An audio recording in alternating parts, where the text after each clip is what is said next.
Hier matin, il était ici même et je voyais encore dans ses yeux cette ironie tendre qu'il me réservait en me voyant assumer mes fonctions de Premier ministre, lui qui me regardait toujours comme le jeune parlementaire qu'il avait choisi de prendre sous son aile. Aujourd'hui, je perds un ami et la France perd l'un de ses plus grands serviteurs et l'une de ses plus belles voix politiques.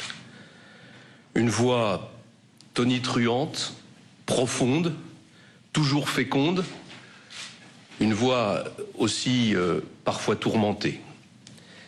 Philippe Séguin avait la passion de la France, né dans le souvenir d'un père qui avait donné sa vie pour elle, une passion dévorante, tenace, ombrageuse, qui le conduisit de son nom au traité de Maastricht à sa démission fracassante de la présidence du Rassemblement pour la République à agir de façon frondeuse.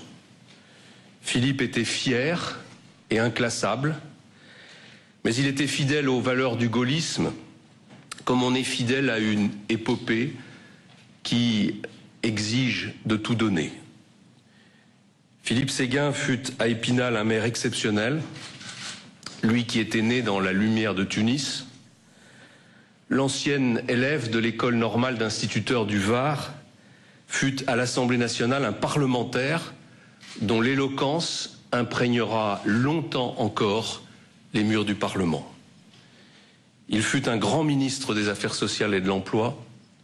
Il restera comme l'un des présidents de l'Assemblée nationale parmi les plus brillants et les plus respectés.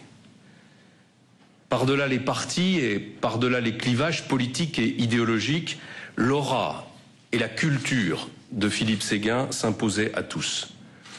Son autorité et son rayonnement intellectuel ne laissaient personne indifférent. Chacun pressentait que dans son patriotisme ombrageux, il y avait en quelque sorte une part de notre histoire nationale.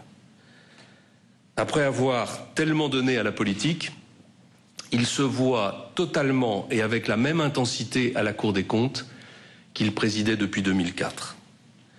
Dans cette charge, il était encore et toujours l'homme que l'on écoute.